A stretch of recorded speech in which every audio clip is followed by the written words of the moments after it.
Jadi kalaupun lu punya om lu di MK, nggak artinya lu harus bisa jadi apa aja. Sadarkan. Ada orangnya nih. Oh iya benar ya. Ini ada orangnya nih. Ada ya? Ada nih. Oh ada ya? Om lo di MK, Ya. bukan berarti lo bisa Jadi jadi apa aja yang jadi apa aja. Dan om lu atur-atur. Sebenarnya momentum Jokowi jadi presiden itu kenapa aku dukung awal, yang awal banget. Karena gue bilang nih presiden keren banget loh. Mikirin negara ini poros maritim dunia. Sebelumnya nggak ada yang mikir gitu. Bung Karno mikir kita poros dirgantara, poros maritim. Tapi abis Bung Karno kan nggak ada. Datanglah Jokowi, makanya gue 2013 tuh cinta mati. Jadi kalau sekarang gue benci mati lu jangan heran. Biasa orang benci mati itu kan udah pernah cinta mati kan. Nah, jadi gue kagum banget sama orang ini ya. Dan dulu dia sopan banget kan saat ngomong pertama. Bu Koni udah betul saya ngomongnya. Karena orang kan rendah hati dulu, rendah hati. Sekarang tidak lagi. Nah, terus kok ketawa sih? Nah, ya jadi gue lupa ketawa semua. Nah, nanti abis ini kita nyanyi terima kasih Pak Jokowi.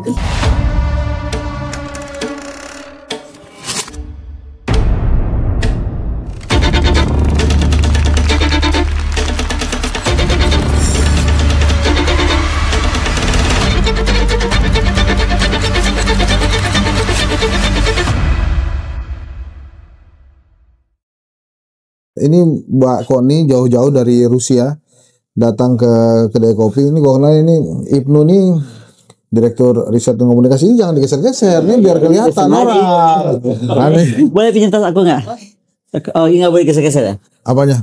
Nggak boleh geser-geser. Apanya nggak boleh geser-geser? Itu buku lu, gue cuma naruh buku gue juga dong biar dua sama buku lu. Oh iya boleh. Nah, ini kan gua kelihatan di sini. Kalau lu kan nggak kelihatan, ini kan bagus tuh kelihatan. Ya oke lah. Oh, Terus? Gue beli 2 loh, ini buku puisi lo ini. Kok puisi nggak puisi ya? Isinya puisi cerita kan satu-satu. Ya. Oh ya, ini bukan ini. Gue tunjukin ya. Dia baru saja menerbitkan buku 2 bahasa. Dia percaya kayak ginian, lo ini kan makin kaya. Iya, buat kaya kan. Jadi 2 bahasa, satunya From the Dream of Civilizations to the Birth of Conscious Nation. Conscious Nation. Conscious Nation. Ya, Bangsa ini kalau berkesadaran. artinya dari mimpi peradaban menuju kelahiran bangsa berkesadaran. Bang Koni, terima kasih. Ini kita santai aja. Ini Novi, ini direktur keuangan.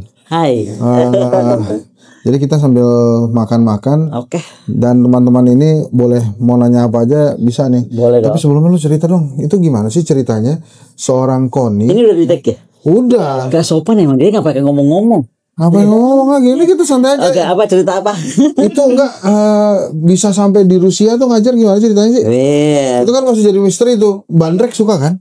Oh, Bandrek suka banget. Bandrek. Bandrek. Adanya Bandrek katanya. Soalnya kelapanya udah dijadiin gini, ini apa nih, Bi?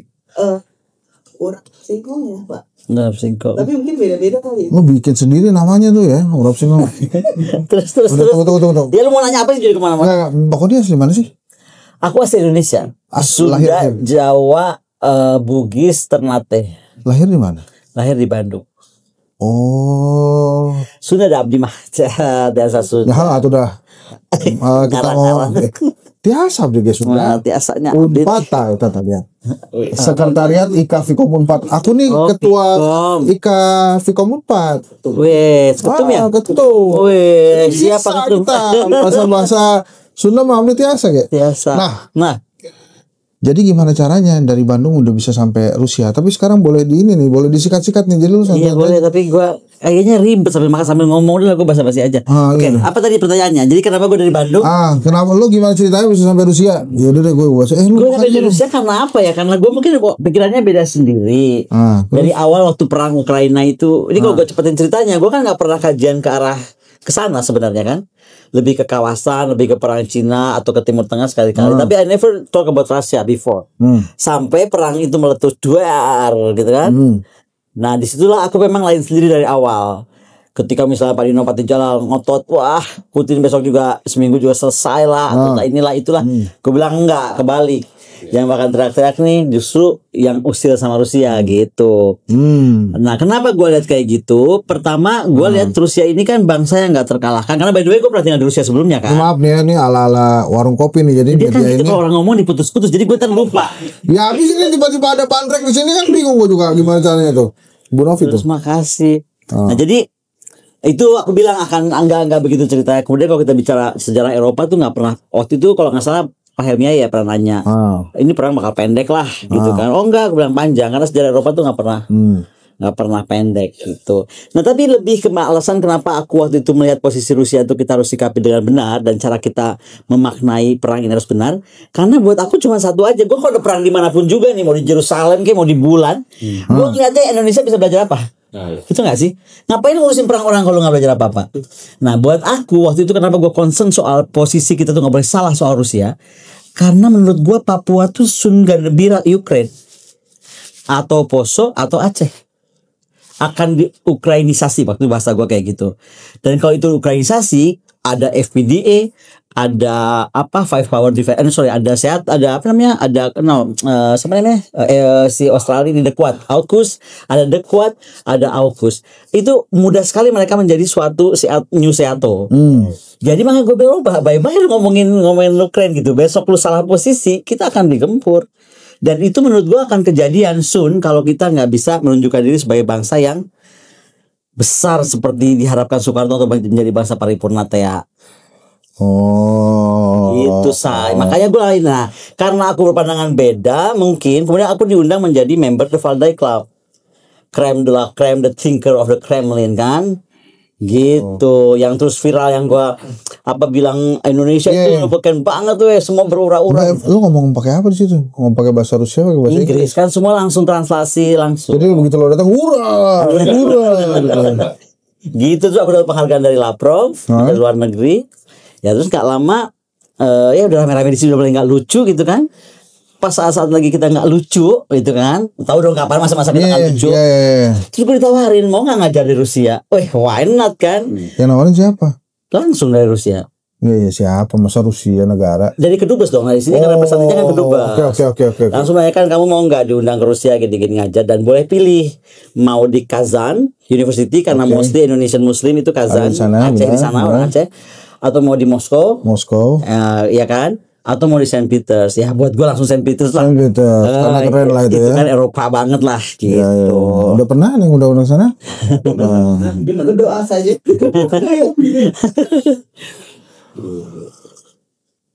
Dan jadilah aku guru besar di Saint Petersburg State University. Guru besar, dia profesor dong ya? Dan bukan cuma itu, distinguished, pakai kata distinguished depannya. Kalau distinguished profesor tuh kemanapun aku pergi di semua wilayah Rusia, mereka harus memperlakukan aku sama seperti kampus aku SPBGU.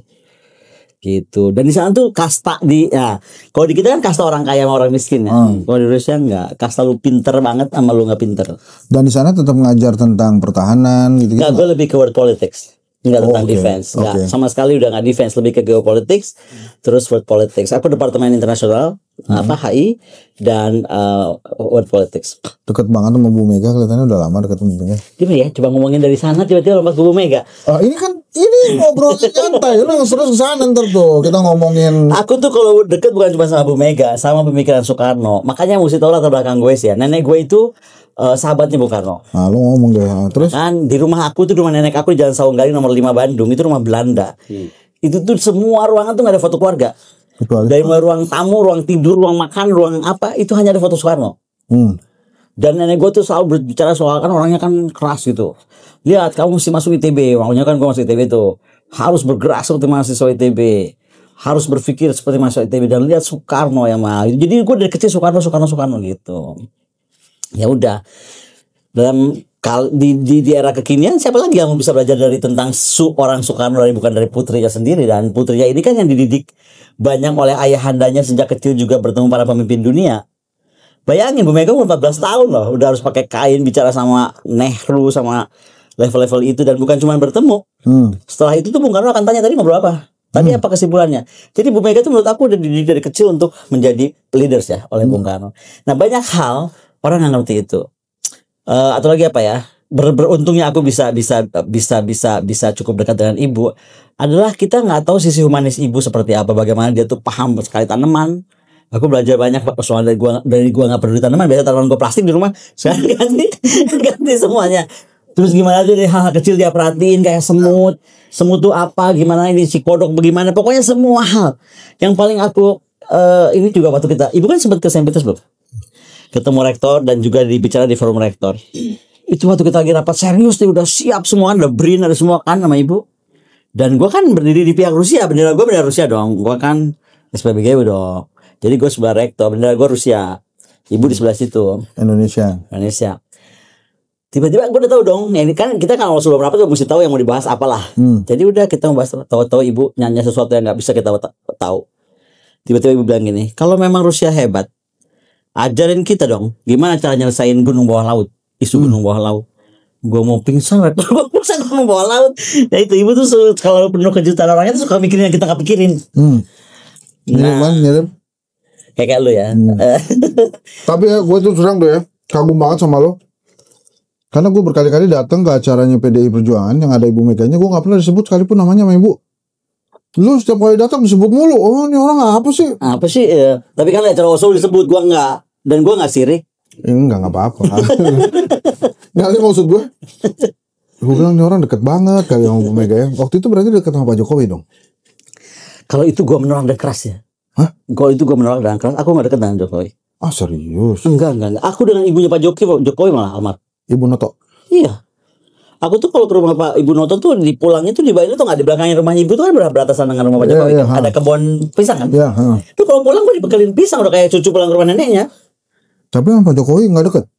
Nggak pernah ketemu. Kecuali waktu gue ke istana nanyain waktu Poros Maritim Dunia kan waktu itu udah setahun ada di kekuasaan. Nggak, dan gue ketemu waktu dia persiapan jadi presiden. Kan gue dibantu lagi di Nasdem. Nggak kenal sama yang Noto dari mana? Makanya lu gak pernah bisa mengecilkan alam, saya. Ada aja caranya Tuhan. Oh gitu ya? Tiba-tiba yang itu mau ketemu gue, ya gue ketemu dah. Oh, waktu itu masih di Nasdem tapi? Bukan Nasdem, gue tuh gak pernah Nasdem. Gue cuman apa namanya, kelompok pemikirnya Nasdem itu berantakan mulu. Nah, gue bentar lagi gue bakal menang taruhan nih. Apa? Karena kan anak-anak ini nyediain rebusan yang ada jagungnya. Gue bilang sama Koni, teman-teman gue, ini pasti Koni gak makan jagung. Makan cuman gue dia soalnya pencitraan dia. Enggak. Gak mungkin dia geragot-geragot gitu. Ya kalau geragot gak mungkin, tapi gue suka jagung tuh gak lu. Gue makanan paling gue suka tuh jagung. Masa? Iya, habis jagung tuh kangkung. Rocky sama Mahfud MD kesini kagak berhenti makan jagung. Lu jangan khawatir, say. Tas itu gue pinjem, gue bawa. Oh jadi gak deket sama Pak Jokowi? Salah dong. Gue pikir lu deket sama Pak Jokowi. Terus dia berapa kali pada saat persiapan jadi presiden 2013 itu. Terus gue ketemu lagi waktu gue sama Forum Dokter UI mempertanyakan soal apa kabar nih Poros Maritim Dunia. Nah itu, nanti gue datang sama para dokter UI, kita punya forum kan. Gue datang. Enggak, gue masih menang taruhan. Gue bilang lo nggak akan makan jagung. Gue makan, cuman nggak di depan kamera kali. Nah kan itu gue maksud gue tuh pencitraan banget gitu. Jaga banget. Bukan soal pencitraan, yang nggak bener aja makan gitu kan. Gue kayak gue Hendry Satrio, ya 3 tokoh hebat, Hendry Satrio, Rocky Gerung, Mahfud MD makannya kerau tuh. Iya benar kan, parah nih terus. Nggak makannya gitu aja terus. Enggak, aku janji sama teman-teman gue, mereka boleh nanya karena banyak banget yang pertanyaan-pertanyaan begitu Ibu Koni Bakri mau ke sini, ya Allah, itu langsung, wah Pak saya nanya Pak ya, saya inframe boleh, ulang. Silakan mau nanya apa? Ini Rifki nih dari kemarin. Langsung tanya. Iya, nanya. Saya kamu sama makan jagung, jangan gua aja yang jagung. Gini, gue nih izin. Gak usah izin. Kalau izin tuh buat gak masuk sekolah. Enggak kan banyak izin. Kita kan ini ngomongin apa ya? Mungkin gak politik kali ya. Kita kan belanja besar-besaran ya, dari Perancis, dari Turki, gitu. Jet tempur kayak Rafale, KAN gitu, 40 unit lebih dari mereka masing-masing. Nah itu sebetulnya tepat nggak sih kita merapat ke mereka? Merapat ke Turki itu siapa? Sama Perancis. Oh. Itu pertanyaan pertama saya tuh udah 3 pertanyaan. Satu. Nggak, tapi tunggu dong. Ini pertanyaan pertama menurut lo gimana kualitas pertanyaannya? Oke nggak? Ya, kalau ditanya kayak gitu cuma satu aja. Ini dengan misalnya kalau kita lihat sekarang perkembangan angkatannya jadi makin besar organisasi ini kan. Aku sih bersyukur kayak Kopasukan Marinir sekarang jadi Panglima Marinir, Kopassus Panglima Kopassus. Kohanunas aja udah Panglima. Kohanunas. Tapi pertanyaan aku yang paling mendasar kan, lu jadi Panglima lu punya apa? Lu bisa deploy pasukan lu sekuat apa, secepat apa, dan bisa bimbing prajurit lu sehebat apa. Gitu. Jadi itu ada konsekuensi yang menurut gua penting. Dan kalau sekarang ditanya beli itu nggak apa-apa juga. Tapi kita tuh mau merangin siapa dan mau kemana? Itu dulu. Karena sekarang misalnya posisi kita udah BRICS dan akan memperkuat BRICS. Karena gini, BRICS ini kan nggak cuma ekonomi. Kalau kita ada di dalam sana, BRICS itu jauh lebih lebih melebar dan sudah membesar malah ke Greater Eurasian Partnership. Jadi BRICS itu sudah berkembang. Nah di dalam BRICS sendiri tuh udah ada juga ikatan-ikatan ke dalam kawasan security. Nah apakah kita akan masuk sampai tahap itu? Part of the security of BRICS misalnya. Kalau itu kan menjadi menarik, tapi nggak cukup tadi negara-negara yang kita bilang NATO block dong. Indonesia is too big for that. Menurut aku kita harus pegang tetap prinsipnya Bung Karno. Non-alignment movement itu termasuk juga dalam posisi persenjataan kita. Gue tuh kalau ngajar di Sesko TNI atau di mana di Sesko lainnya, aku dari dulu bilang Indonesia tuh harus bagi 4. Tapi 4-nya tuh crossingin loh. Jadi ada Indonesia Barat, Indonesia Timur, Indonesia Utara, Indonesia Selatan. Nah Indonesia Barat dan Indonesia Selatan, oke deh, lu beli tuh alat Amerika, NATO dan kawan-kawan ya. Tapi Indonesia Timur dan Indonesia Utara, ya beli juga dong. Rusia, Pakistan, Iran, yang China. Jadi ada balance dan kita bisa mainkan itu sehingga kita juga nggak bisa dijebak di exercise misalnya kita tahu lah. Dulu Sukhoi kita nggak boleh exercise di Australia, tapi tiba-tiba dipaksa. Nah satu hari ternyata Sukhoi kita bisa di lock kayak gitu-gitu kan. Nah kalau kita bisa ngatur pertahanan kita seperti itu akan keren banget. Nah itu tapi kan akan banyak merubah ya. Doktrin kita tuh mesti berubah, organisasinya berubah, posturnya mesti jelas, gelarnya kemana mesti pasti. Nah menurut aku itu caranya kita belanja, bukan nggak boleh belanja. Jadi apa dengan belanja besar-besaran itu ada konsekuensi nggak sih nih di kawasan sebetulnya? Kita kan ada bahkan yang terbaru saya baca kita ada TBM tuh di Kalimantan tuh. Iya makanya, tapi kita mau posisi apa? Bersiap-siap kita itu kan tadi kita satu kaki kita ada di BRICS, yang which is sekarang kita dibilang udah jadi part bukan NATO dong kalau mau dibilang kayak gitu.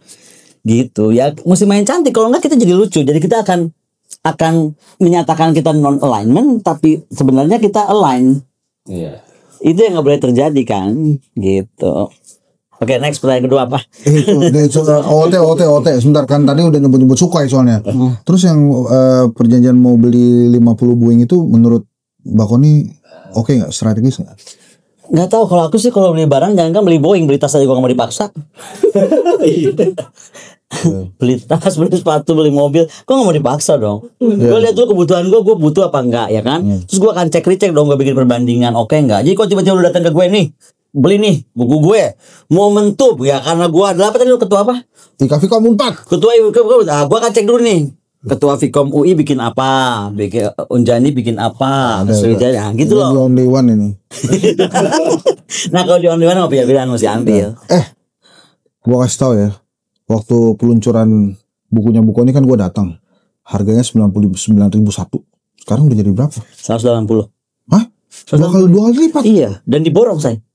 Lu tahu Kongres PDIP? Weh, jadi buku wajib ini. Lah iyalah, takut sama ketua umumnya. Bukan, gak ada hubungannya sama Lu itu. kan ordal. Enggak ada aja Wah, ordal. gua pengen deket sama Ibu Ketum nih, beli bukunya. Parah. Enggak gitu ya? Enggak gitu. Dia ngaruh. Tapi ini bukunya bagus. Sorry, menurut gue itu puisinya lu sih. Betapa Jadi gue tuh lu dibayang gak apa kalau katanya siapa nih Kompas? ini apa namanya, Budiman Tanirjo. Budiman Tanirjo.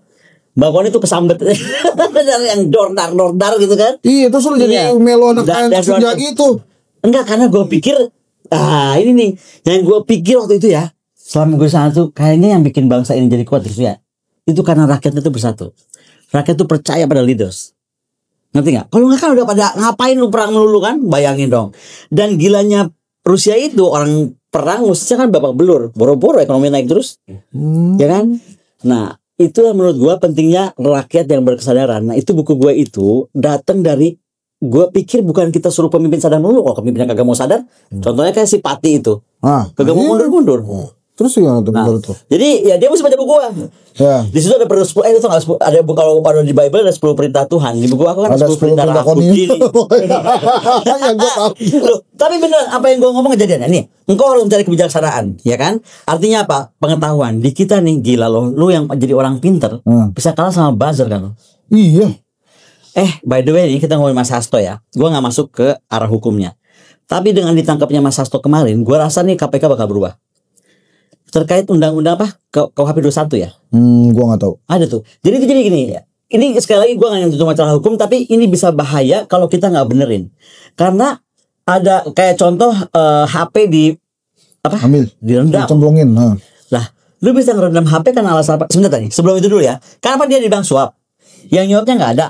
Ya, gue baru ketawa-tawa lo tadi protes sama gue, ini sih bisa pindah-pindah ya, ini pindah-pindah. Iya, gue kagak ada baca karena mencari kebijaksanaan. Nah, terus itu sekarang nggak ada si Harun Masikunya, tapi Mas Sasoy ditangkap. Pokoknya satu hal itu ada HP yang direndam, dilempar apa direndam kagak tahu. Loh, bahwa HP direndam bisa tiba-tiba dia punya selingkuhan, HP direndam bisa dikejar utang, HP direndam bisa kan alasan apapun. Apa alasan ini dianggap Harun Masiku lu bongkar isinya? Nah, gue pengen tahu isinya apa. Ada nggak itu? Nggak ada. Nah, artinya besok gue nggak suka sama lu dan gue presiden Indonesia, gue bisa bikin HP lu berendam satu hari dan gue tuduh aja lu ngapain. Oh iya ya, benar. Jadi banyak hal kita mesti lihat itulah ke apa ya? Kalau kau bilang kesabaran revolusionaris orang Megawati Soekarno Putri. Waktu kasus awal kan gue bilang, ibu lawan dong bu, ini gimana sih kok begini gitu kan? Ibu selalu bilang, enggak Mbak Polri, semua mesti tenang, kita mesti kepala dingin, kita mesti, itu jawabannya. Akhirnya jawabannya apa? Menurut gua inilah pembelajaran kita untuk tadi pengetahuan dan pemahaman tadi. Nah ini ya, nggak banyak yang tahu kalau Ibu Mega itu sekeras-kerasnya Ibu Mega, dia tuh taat hukum banget, asli, selalu diikutin hukum yang berlaku. Makanya demokrasi bisa jalan dengan baik, Pak SBY kepilih itu karena dia ngikutin hukum. Makanya kalau ada yang coba-coba 3 periode ya selesai urusannya. Ya, tadi gue belum lihat. Terus apa lagi? Kita harus menghormati kesucian semua kehidupan, ya kan? Hormati roh yang hidup. Kagak ada tuh kalau ini dibaca benar-benar kagak ada cerita Pradaluki. Pradaluki itu ya, mau apapun alasannya, lu nggak ada membenarkan orang itu harus mati di tangan lo. Gitu. Coba deh. Tadi pagi gue WA Panglima. Gue bilang Panglima, saya prihatin soal Lukin. Beneran. Gue prihatin banget karena pertama itu kebidanan pribadi dia. Gue nggak tahu lah. Kita nggak boleh masuk ke sana. Tapi kalaupun ya, kenapa sih ada seolah-olah pembenarannya ke arah gue boleh begini? Karena gue tadi pagi beredar tuh video seolah-olah dia begini soal kejadian dengan Richard. Ya namanya Richard ya nggak bener loh, itu udah almarhum. Ternyata ada undang-undang gue juga baru tahu. KUHP loh. Itu nggak boleh. Orang mati pun nggak boleh dicemarkan. Nah itu kan dengan kita berpijak tadi, kita harus menghormati kesucian hidup. Dikira itu udah gak ada gue gak suka lu, udah lu bikin kriwasi. Wah, Hansal bikin gaduh, kena pasal. Tapi kalau lu presiden atau lu bupati kagak kena pasal lu. Atau lu menteri bilang apa? Bilang tanah mau direbut gak kena pasal lu. Iya. Nah kenapa bisa begitu? Jangan iya aja, lu mesti bikin sesuatu dong. Iya kan gue dulu gue mikir dulu lah. Lu mah langsung aja kan podcast gitu. gue ditanyain mulu. Kenapa jadi BNN? Iya kan? Nih, engkau harus menumbuhkan persatuan dalam keberagaman. Sekarang orang beda sedikit udah dianggap apa? Gue pakai baju Bali. Ya ilah, gue ke tempat Bali itu pura-pura orang. Harus ke situ harus pakai baju adat, memang puranya pura Kayangan Jagat tuh nggak bisa masuk pakai baju biasa aja. Wah, bukan nih murtad masuk. Apa sih nih? Gitu loh. Apa sih ini masyarakatnya tuh jadi kayak gini sih Ya gue gak tahu. Ngeri deh. Ngeri. Ya lu tulis buku lagi lah. Ya iya nanti ada sharingnya. Kan gue mau balik, gue minggu depan udah pulang. Terusin baru 4. Baru 4 ya? Terusin aja. Oh ya terus. Tadi pokoknya sampai haleluya lah. Balik dulu ya. Ya yang kelima ini tentang kau harus jadi penjaga damai dan harmoni tadi. Menghormati tetangga, perbedaan apapun yang ada di kita. Orang kita memang diverse banget kan bangsanya. Penjaga damai dan harmoni. Yes. Bukan penjaga jalan damai dan jalan harmoni. Beda. Ini Karena berat loh. harmoni itu jiwa peradaban. Makanya kalau kita nggak bisa menjaga keharmonian hidup tadi Bhinneka Tunggal Ika itu berat. Ini kan gua karena orang Fikom tuh ada salam komunikasi, harmoni. Ada harmoni ya. Iya. Keren. Oh iya kan? Ternyata kata harmoni itu dalam loh. Iya. Terus ini harus menghormati dan menjunjung tinggi martabat dan kebebasan setiap jiwa. Jadi lu tuh nggak bisa gini ya. Gue denger tadi ada berita seorang dosen UI ditanyain pendapatnya di suatu seminar, namanya Haryadi atau Suryadi ya. Terus dia menceritakan lah apapun juga alasan dia kan. Dari pandangan akademis nih, itu bisa dijemput. Oh ya? Dijemput sekarang, lu hati-hati lu. Oh iya, makanya gue inget tuh ada peneliti yang memprediksi megatrust itu kan. Nah, yang ada tsunami itu diangkat bikin gaduh kan? Iya, dijemput dia. Itu aku bilang, kenapa bupati yang bikin gaduh gak dijemput? Kenapa menteri yang bikin gaduh gak dijemput? Kenapa orang yang PHP-in lu, IKN lu bakal sukses kagak dijemput? Pusing gak lu? Gue mah pusing. Kenal lo? Kenal siapa tuh? Banget. Nomor 7. Ya. Engkau harus jadi penjaga bumi dan anugerahnya. Ini kenapa aku betah berjam-jam dengan ibu, karena aku jadi ngerti tanaman sama Mas Tanan juga. Mas Tanan juga suka tanaman. Kemarin kan gue ke Beijing sama ibu ya. Ini lucu banget ya, ini cerita lucu. Kita kan jalan ke tempat tanaman dan lain-lain. Kita kan jual kura-kura saya. Kura-kura satu mangkok. Kura-kura di warna-warni. Ada yang gambarnya bulat, gambarnya putih. Ada yang warnanya merah putih. Ada itu pokoknya lucu banget. Ada yang Berapa gede? kecil-kecil segede gini. Ada yang di cross, ada yang di bulat-bulat. Pokoknya lucu, imut. Ada yang polkadot. Ibu bilang gini, aduh katanya, Mbak Koni tahu nggak? Itu dia nggak bisa nafas karena ada di dalam kulitnya itu kan dia bernafas. Beli semua, kata ibu. Kasihan, kita selamatkan. Wah, gagal dong, beli semua. Gimana sih Madam Presiden yang menyuruh angkat keselamatan ya? Udah nih seneng kan gua, ayo kasih ajudan gitu, udah selesai. Loh, balik lagi. Jadi makin banyak itu kura-kura. Jadi karena udah habis, bukan karena dia bilang nih ada orang yang benar-benar ini kan, wah kita keluar banyak banget udah bu yang bener aja. Jadi besok pagi itu ibu jurusannya mengejar kura-kura. Lo kan kalau di tempat kayak gini, jadi di kamar ibu tuh tiba-tiba ada yang jalan sana ke TV, ada yang kemana. Tapi udah dihilangin itunya apa? Cacatnya itu udah dihilangin. Itulah begitu sampai Jakarta ibu panggil dokter hewan, ternyata nggak bisa saya. Dibawa ke Jakarta. Jadi dibawa ke Jakarta. Kura-kura mau diselamatin. Nah, itu dipanggil dokter hewan dong, di karantina gitu mau dipanggil dokter hewan dong untuk dihilangin, ternyata nggak bisa. Jadi berapa hari kemudian mati, nggak bisa napas. Situ manusia. Jadi lu jangan warna-warnain orang. Tandanya juga kura-kura aja mati apalagi orang. Enggak, lu kenapa sih nunjuk-nunjuk mulu? Soalnya gue jahat banget. Soalnya suka warna-warnain. Ya itu engkau harus menerangi jalan pemuda. Jadi pemuda itu jangan ada pemuda yang so tau deh. Ngapa ya kan? Engkau harus menerangi jalan pemuda. Bagi jalan pemuda. Iya, jadi dia itu harus diadarkan kesadaran. Jadi kalaupun lu punya om lu di MK, nggak artinya lu harus bisa jadi apa aja. Sadarkan. Ada orangnya nih. Oh iya benar ya. Ini ada orangnya nih. Ada ya? Ada nih. Oh ada ya? Om lo di MK. Ya. Bukan berarti lo bisa jadi apa aja yang mau. Jadi apa aja. Dan om lu atur-atur. Ya. Nggak bisa. Siapa orangnya? Ini sekarang mesti tanya dia nih, dia mulu nih. Dia nggak mau kena pasal kegaduhan. Terus itu nomor 9, kau harus memilih keberanian dan cinta di tengah ujian. Jadi gini loh, mungkin kalau ini lebih kepada gue lihat Rusia ya. Rusia itu besar dan hebat karena dia tuh justru ujian tuh dia terima. Di kita nih, lu nggak boleh ke Starbucks atau apa sih sok-sok kita anti Israel, nggak boleh ke Zara. 7 hari lu manyun kan. Kalau di sana nggak boleh, oke lempar, kita bikin produk sendiri. Oh di sini enggak. Di sini kan curhat, wah gara-gara ini gitu. Di sana enggak loh. Hari ini kita dicabut ya udah besok pagi ganti aja namanya, kenapa? Gitu. Yang rugi bukan mereka, bukan kita kok mereka gitu. Yang terakhir itu menghormati keterkaitan suci antar bangsa. Jadi itu nggak boleh kita ngecap yang ini lebih baik daripada yang itu. Oke. Yang itu lebih baik dari yang ini. Makasih ya, bukan nih sebelum kita pindah ke sebelah, ini tanda tangan lu dong. Iya harus ya. Nah lu juga tanda tangan dong. Udah dong. Oh udah ya. Gua mah walaupun gak diminta, gua tanda tangan duluan. Ada. Gua tuh nggak usah diminta, yang penting eksis gua. Belum diminta juga gua tanda tangan duluan. Mana Pi? Nah kan nggak ada kan apa juga. Ada, cuma ini Ibu Novi lupa ngasih pembatasnya, jadi kita mesti cari-cari. Tuh ada tuh, Ibu Koni. Oh iya ada deh. Momentum nih penting nih. Momentum. Ini kapan nulisnya? 2020. Jadi ini disertasi gua tentang momentum politik. Jadi definisi momentum politik Henry Satrio yang punya tuh. Wih, handsome. Keren kan? Set. Coba kita lihat. Gue udah punya satu tapi belum ditandatangan sama lu karena kemarin gila semua orang nyerbu lu. Iya lah jual launching ya, masa jadi serbu. Tapi kalau lu nggak komentar, apa? Kayaknya satu-satunya tempat launching buku ya, VIP dan biasa itu jadi satu. Enggak, misalnya gaya aku. Iya. Jadi kan itu di teater harus ada nomor kursi kan? Gua nggak ada. Harus dikocok. Tapi untuk VIP gue cuma kasih pengumuman di depan. Yang berhak duduk di VIP cuman tokoh bangsa, guru besar, dan diplomat. Udah itu aja. Jadi kalau lu ngerasa lu bukan tokoh bangsa, lu bukan guru besar, bukan diplomat, jangan duduk situ.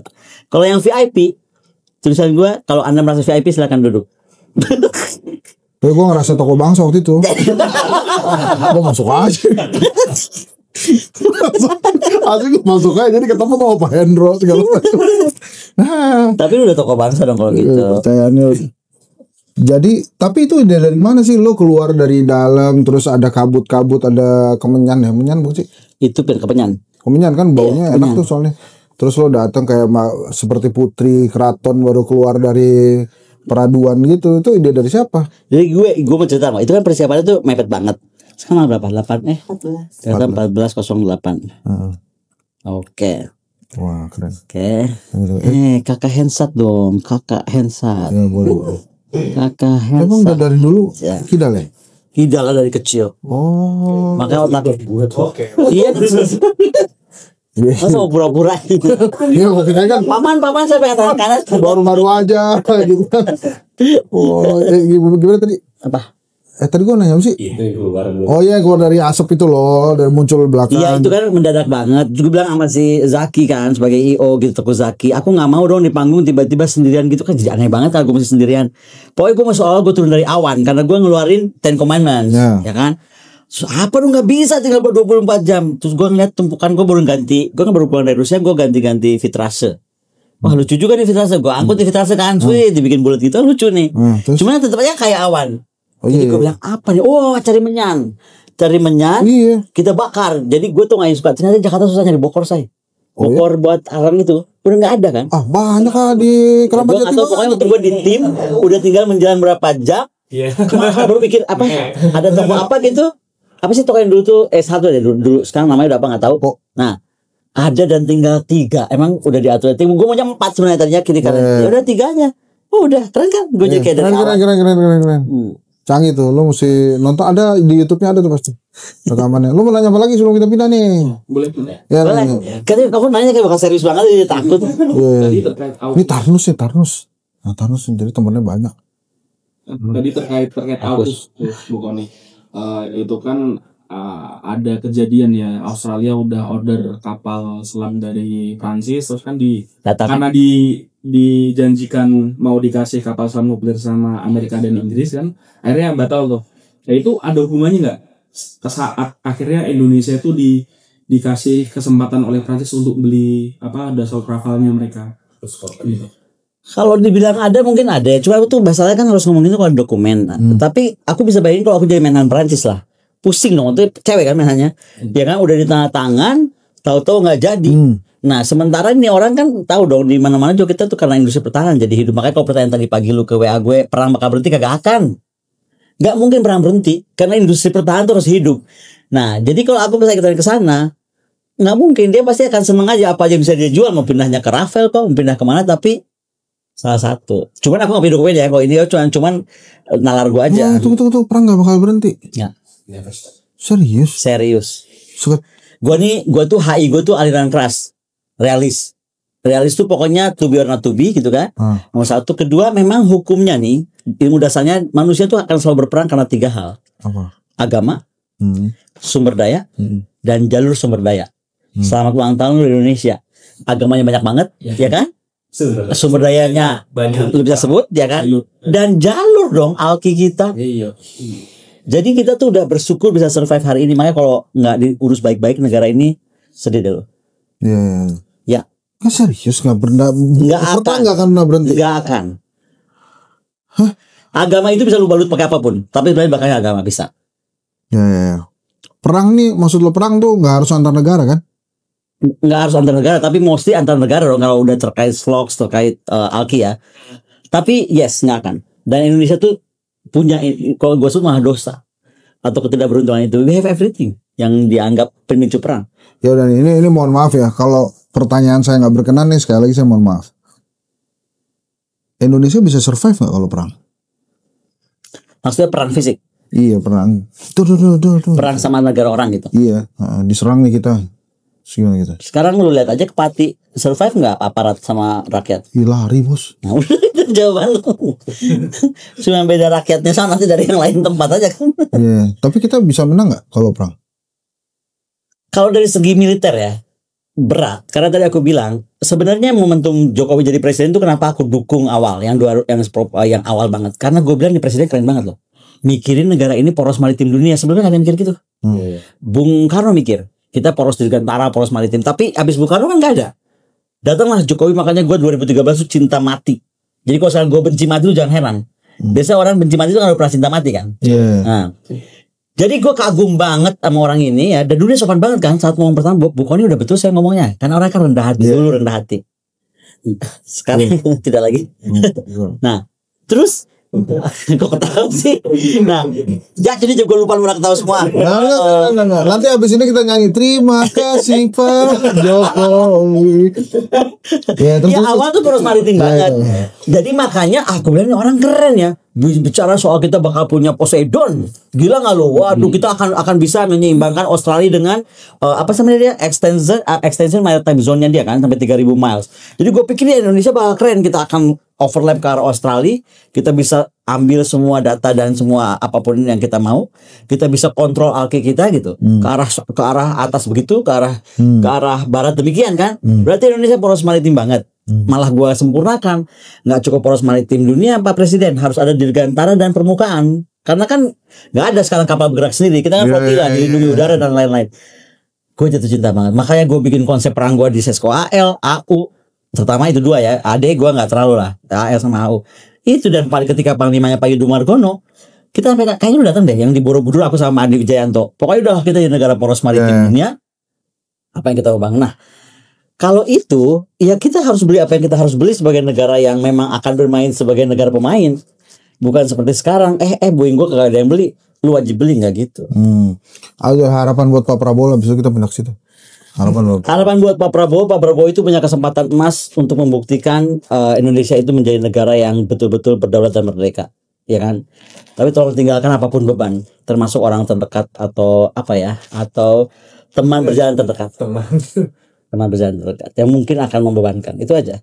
Karena harapan pada beliau, lu lihat dong sekarang kok tentara baris, keren kan, ya kan? Makanya gue begitu, wah Kopassus Marinir jadi bintang 3 keren gitu kan. Tapi langsung secara keren gue juga nuntut dong. Karena kita 98 itu mau memprofesionalkan tentara. Memprofesionalkan itu bukan cuma naikin bintang lu dari 1 jadi 5. By the way ada gosip ya Panglima jadi bintang 5. Itu kalau itu gue marah. Gosip sempurna dong itu. Gosip kalau itu gue marah. Itu cuma ada Soeharto kalaupun dan ada, Nasution. ya kalaupun itu ada Sudirman, Soeharto, Nasution harus bintang 7. Oke. Puyeng. Tapi kan sekarang pertanyaannya kan apakah cuma cukup bintang di bahu kan? Iya. Itu karena bintang itu mengikuti organisasinya seperti apa, training anak-anak prajurit itu seperti apa ekipmen lu seperti apa kan, personil lu seperti apa. Mohon maaf kejadian Lucky ini buat gua pukulan mati tuh, bahaya dong. Bahaya. Terus lu mesti ngomong tadi logistik sistem lu seperti apa, lu mau perang kemana, logistik lu seperti apa. Jadi nggak cuman berhenti di bintang. Jadi Pak Prabowo harus memenuhi itu semua sehingga pantas. Contoh nih Panglima Kohandonas. Kalau gue Panglima Kohandonas, gue perang nih sekarang sama Australia. Gue punya pesawat. Bintang gue 3. Pesawat gue 1 ekor pun nggak ada. Pesawat tempur nih. Nah, iya kan? Nggak ada. Jadi buat apa bintang 3? Kan mesti ambil pesawat dari Angkatan Udara, dari Kasol. Gue sudah ada izin Kasol. Itu contoh aja. Oke ya. Demikian ngobrol-ngobrol kita. Dan saya berhasil memenangkan pertaruhan ini karena Ibu Koni tidak makan jagung sama sekali. Terima kasih ya. Kita pindah ke sana, masih bersama Ibu atau Mbak ya? Mbak Koni, Prof Koni Rahakundini Bakri. Ini gak ada hubungannya sama Bakri gitu kan? Ya. Banyak yang nanya loh. Lu siapanya Bakri?